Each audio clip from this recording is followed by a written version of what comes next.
kalau misalkan memang Allah kehendaki saya mau beriman, ya, saya pasti akan beriman, ya. Cuma kan ini belum Allah takdirkan. Jadi saya lakukan apa saja yang saya mau buat, ya. Bahwa Allah itu banyak memberikan pengampunan. Iya.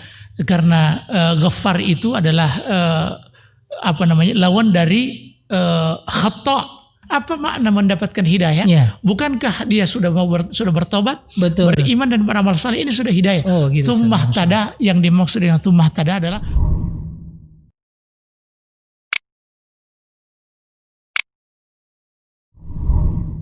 hidayah itu harus dijemput. Ini penting, Ustadz, ya. iya. Saya tertarik dengan ini, ya, menjemput hidayah. Kadang orang bilang begini, Ustadz, nanti kalau misalkan memang Allah kehendaki saya mau beriman, ya, saya pasti akan beriman, ya. Cuma kan ini belum Allah takdirkan. Jadi saya lakukan apa saja yang saya mau buat, ya. Akhirnya mereka sampai meninggal dan tidak sampai beriman. Ternyata, Ustadz, hidayah ini memang harus dijemput, Ustadz, ya. Tidak boleh ditunggu, Ustadz, ya. Ya, hidayah itu harus dicari, ya, harus dijemput, dan harus dipertahankan. Betul. Dalam Al-Quran Allah Subhanahu Wa Taala sebutkan, wa inni laghaffarun liman taba wa amana wa amila salihah tsumma ihtada. Jadi wa inni laghaffarun, sesungguhnya aku ini maha pengampun. Ini diproklamirkan oleh Allah Subhanahu Wa Taala bahwa Allah itu banyak memberikan pengampunan. Karena Ghaffar itu adalah lawan dari khata'. Karena banyak orang yang melakukan kesalahan, maka Allah juga persiapkan banyak pengampunan. Maka betapa meruginya orang yang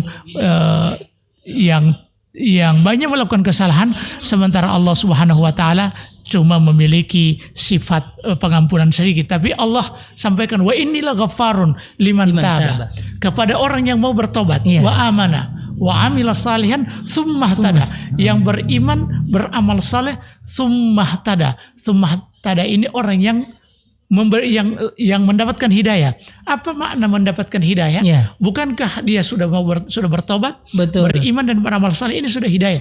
Tsumma ihtada, yang dimaksud dengan tsumma ihtada adalah menjaga dan komitmen dengan keimanannya. Itu maksud dari hidayah yang tsumma ihtada ini.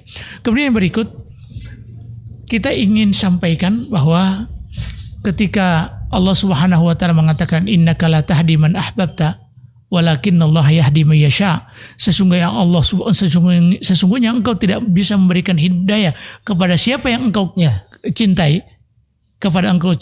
sesungguhnya Allah akan memberikan hidayah kepada siapa yang dia kehendaki. Tapi di ayat yang lain Allah Subhanahu Wa Taala mengatakan wa innaka la tahdi ila siratin mustaqim, sesungguhnya engkau memberikan hidayah kepada jalan yang lurus. Lalu apa yang dimaksud dengan hidayah yang tidak bisa dilakukan oleh Rasulullah dengan hidayah yang bisa disampaikan oleh Rasulullah Sallallahu Alaihi Wasallam? Para ulama memberikan penjelasan tentang hidayah ini, ada dua hidayah.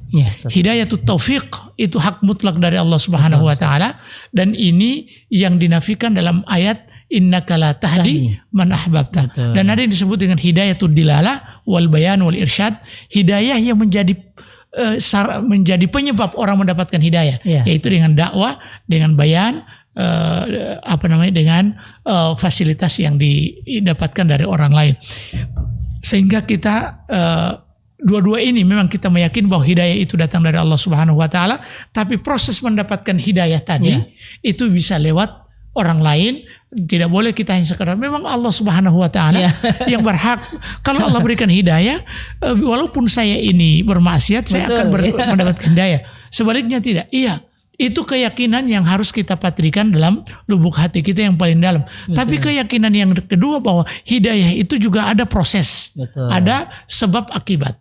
Prosesnya adalah lewat mendengarkan kajian, membaca buku, kemudian beribadah sungguh-sungguh sehingga Allah tetapkan dalam hidayah dan ketaatan kepada Allah Subhanahu Wa Taala.